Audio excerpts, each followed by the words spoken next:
Hi, thanks for clicking this iPad app demonstration video made for iPhones.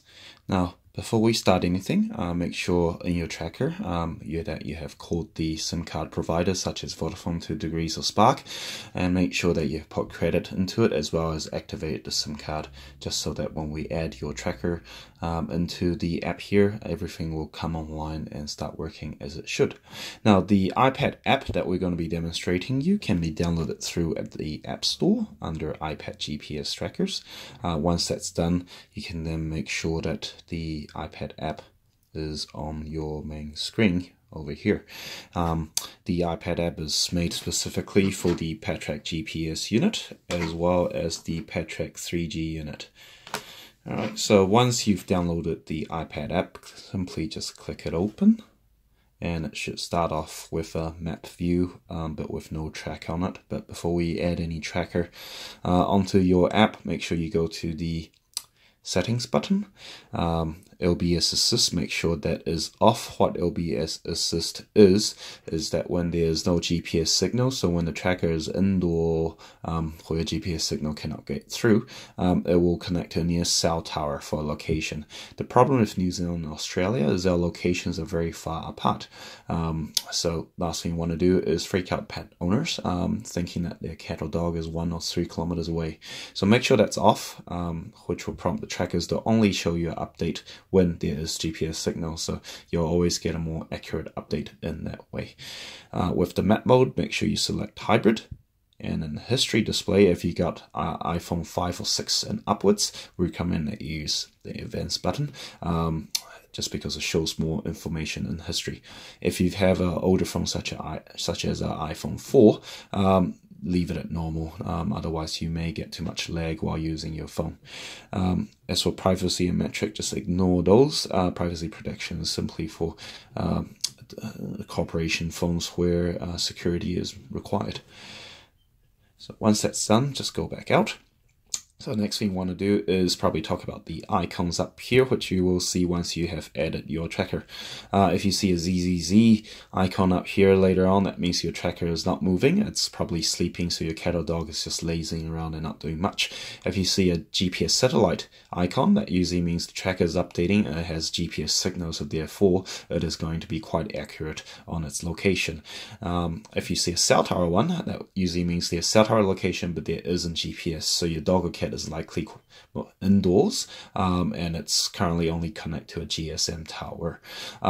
If you get an exclamation mark, that usually means the tracker is somewhere stuck in a very poorly signaled area where GSM and GPS signal is non-existent, and therefore you will need to wait for your cat or dog to get out of the rabbit hole under the house, and for it to get better signal to give you a better update.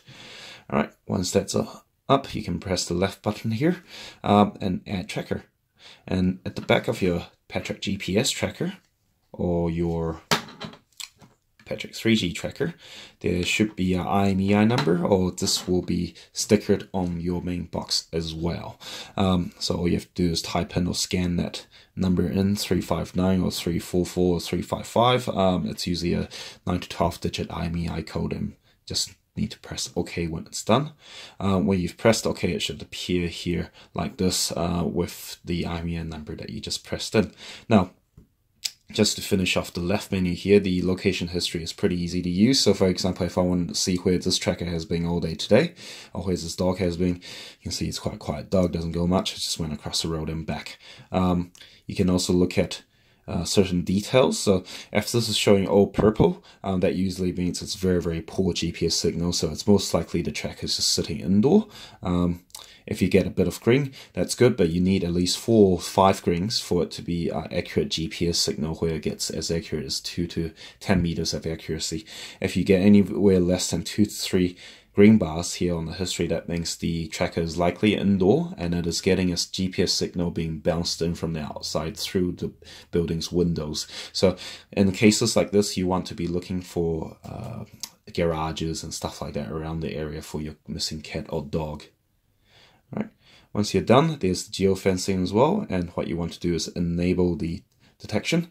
And so for example, if this is where you live and this is where you want to know if your cat or dog has left the area. You just simply put your finger onto it, and that will give you a boundary to start off with, and you can increase that boundary as well up to 10 kilometers. When you're done, just click Finish Setting or simply just go out if you do not want geofencing. Alright, last but not least, always make sure if you're in location of geofencing or not that you press location to go back up, because that will always show you the real time. So for example, doggo last updated 1 hour ago. Alright, and if you press the bottom menu here, this will bring up what we call the bottom menu, which allows you to look at certain things. So address GPS signal weak. So as we said before, weak equals that the GPS is indoor. Therefore, the accuracy is going to be up to about 30 meters off. If you see normal, that usually means it's under light shower near window, so you're going to get around 10 to 20 meters of accuracy. If you get excellent, that means your cat or dog is outside in open space, and you're likely going to get within anywhere from 2 to 10 meters accuracy of where your dog or cat is. GSM signal not so important. As long as you have at least 1 or 2 bars, you'll always be able to get information from your tracker. Battery is very important. If you get 1 or 2 bars left, we recommend that you quickly take it off and charge it up before you put it back on your dog or cat for usage again. Alright, and then we get to nicknames. This is where you can input your dog's nickname, and navigation is where you can get to use Google Map navigation to show you how to get to your dog or cat using real-time live traffic updates. Street view just shows you the houses or buildings that you should be looking around for your dog or cat. And changing the picture is simply you can take a photo of your cat or dog and replace the orange Dutch helmet icon. Now, last but not least, search mode, very important.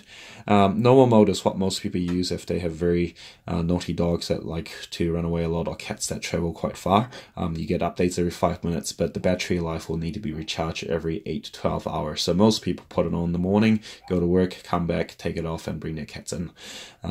If you find after a while that your cat or dog is usually quite habitual and they keep going to the same places, and you don't want to be charging the tracker every day, you can then go to power saving mode, which updates once every 2 hours, but the battery will last about 3 to 4 days on the Petrek 3G and 5 to 8 days on the Petrek GPS units. Only use urgent mode if your dog or cat has gone missing and need frequent updates, because battery life will be drained within 5 to 7 hours on the Petrek 3G or within 6 to 8 hours on the Petrek GPS. Remember, if you're in power saving mode, the tracker goes to sleep every 15 minutes and only wakes up once every 15 minutes to check if you've changed any settings. So if you are changing back to normal urgent mode from power saving mode, you may have to wait up to 15 minutes. Please also keep note if geofencing is on and is triggered at power saving mode, the power saving mode will jump to normal mode and alert you to let you know that your dog or cat has gone out of the geofencing boundary that you have set it for. Alright, other than that, that is how you use this app here. Pretty simple, and just remember you will see this blue dot sometimes, and that blue dot is simply just where your phone thinks you are, and it's good to use the blue dot as a reference of where you are and where your dog is. Therefore, you know you're walking in the right direction. Any issues, simply give us a call, go to our website and look at our common questions, or simply email us on info@pettracking.co.nz. Thank you.